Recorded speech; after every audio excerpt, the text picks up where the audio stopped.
Today, the Michigan House voted to advance a red flag law bill that would allow for judges to order the removal of guns from people who are believed to be a risk to themselves or to others. That bill advanced along party lines. Red flag laws allow for doctors, family members, guardians, police, or others to ask a judge to review whether someone should be allowed to keep their firearms.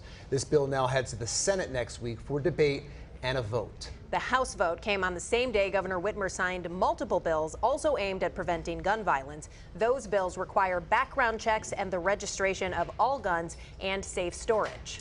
Here now to talk about the move for stricter gun laws are Terry Johnson, an expert and an attorney for gun rights expert, as well as an attorney, as well as former Democratic Representative Sherry Gay Danyogo. Thank you guys so much for being here tonight. Thank you for having us. Initial reaction right off the gate. Is this a good thing, Sherry, for the state? Absolutely, and thank you guys for having me on. We've talked about this before.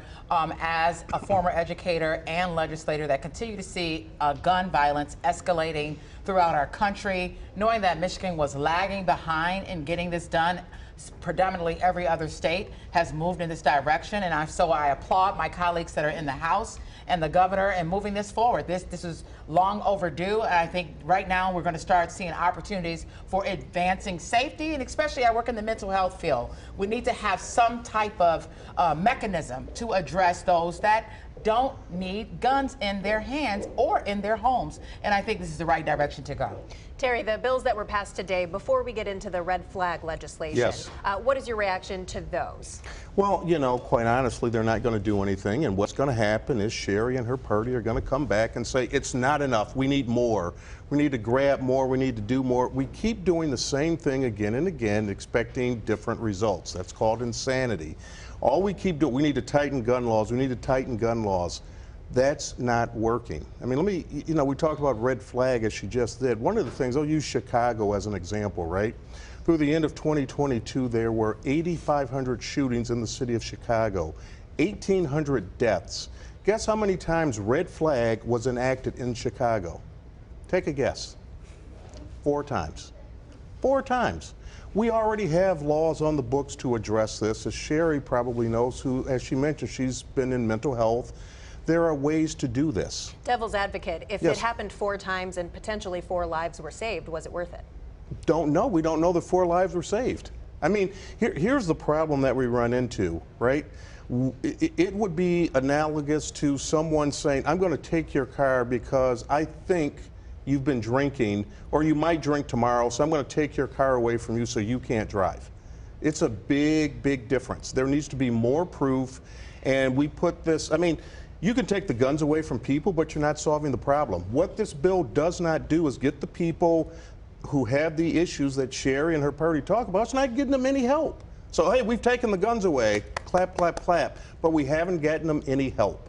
So is it the issue with the gun, or is it an issue with the person getting them help? And Sherry, your party refuses to address that. You know, Terry, the interesting thing is the Louisville shooter, for example, this week that went into the bank and killed co-workers. Yes. He had mental health challenges. He did. And there are no laws in Kentucky preventing someone from that's undergoing mental health challenges from having a gun removed or even buying a gun. I disagree with that, because here's the other part of this. If you buy a gun, you've got to go through a federal background check if you buy from a dealer, right? And they have this system, the FBI has a system called NICS, which everybody has got to go through this. And if you have something in your background that prevents you from getting a firearm, you're stopped. The biggest problem is we're patting ourselves on the back because we've passed a bill that we believe may do something. And I promise you, a year from now, have us both back and watch the numbers go up, and let's see what they do, where they, look to take more guns and more rights from us. To Terry's point, Sherry, do these laws go far enough? Is there going to be more? Does more need to be done on the mental health support side of the equation? So we can chew gum and walk at the same time. And this legislature right now, I mean, I think it's disingenuous to suggest we've been doing the same thing and getting the same results, because who was in charge? Who was in charge of the House, the Senate, and the governor's office?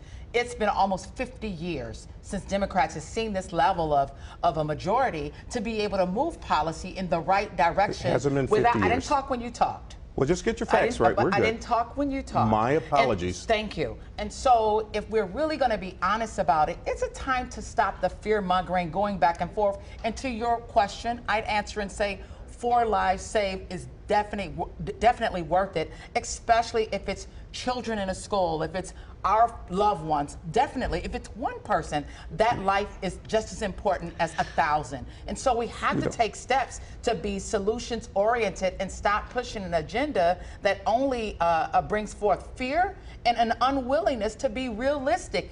And the answer is no. There are not mechanisms in place to address someone with mental health illness from getting a weapon. So don't give me the FBI system exists and it addresses it already. If not, 49 other states would not have been moving in this direction. You're absolutely wrong there. Let me help you on this, Sherry, just so we're on the same page. Number one, we already have it here in Michigan. We can get someone. It's not working. Neither is Red Flag in the other states. It's a feel-good thing. And you talk about what other states have done. What about constitutional carry or permitless carry? Because a majority of the states are already doing that. I don't see you guys pushing that agenda. But we're not here for that one right now. The biggest question you have to ask yourself is, can someone now make a report and someone says, hey, it's going to be decided by a judge? Here's the funny thing, judges are not doctors. They're not mental health doctors. And no judge, I promise you, is going to get something in front of them and not sign off on it, and the very next day, this guy goes out and shoots someone. Those are political positions that judges are in. But to be fair, the judge isn't making this entire call. They're not making. Yes, they are. They're being referred, and they are using. Who makes the final call? Well, of course, the judge, but it's not the judge diagnosing somebody. Exactly. It's not the judge picking people out of a crowd. Like they were referred from family members, from other people in the community, from law enforcement. But here's the issue there. If I have an issue with my ex-wife and she knows I have guns, or we're going through a divorce, is it more likely than not that this can be held over my head? Oh, he's got guns, he's crazy. And the first thing we do is we don't look to see if Terry's crazy. The first thing we do is we take the guns away, because if Terry's crazy. Wouldn't a reasonable judge look at your character, your past? Do you think a reasonable judge would say, well, it's her word against his, we're going to go with hers? Well, here's the thing, not all judges are reasonable. Remember, election season comes around and we want to hold everybody accountable. And Sherry, to his point, do you see the opportunity there for abuse with these laws, where it's going to go the other way? No, I trust in the judges to adjudicate cases properly, fairly, without any prejudice. I expect that to be the circumstances in putting an implementation infrastructure in place. It is not the judge's decision in and all of their own, and they will be relying on experts, mental health experts, to weigh in on the decision. I mean, the same thing exists when you talk about getting out a PPO on someone, and so you don't just take. That's a horrible process. You don't just. It needs to be addressed, just like red flag laws need to be addressed.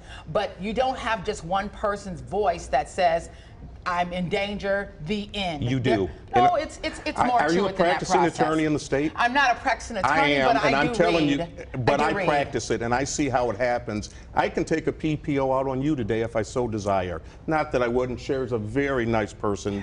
I want to make sure that's clear. But I'm using this for example purposes. I can take it out, and back to your point, a judge is going to err on the side of caution. Well, you know what? Let's do this and make sure, even though Sherry's done absolutely nothing wrong. So if PPOs are broken, and we know red flags don't do what they're supposed to do, which is get the person mental health, why are we doing Terry, this? I don't agree with you in that aspect. I think it's important, I would say, with following in direction of keeping our children, our students, our schools, our teachers. You know how many times a teacher talked about a student having a weapon, having a gun, and it was ignored. And it can be fixed. It can be fixed, and You I think how? the red flag laws will have to I'm going to address pause you both here. Unfortunately, we have to wrap this up right now. I'm not sure we're going to settle this right now, but this is under consideration in the legislature, and I'm sure we will continue this conversation when we see what happens with that red flag bill. So Sherry and Terry, thank you so much for joining us, as always, on this very important topic.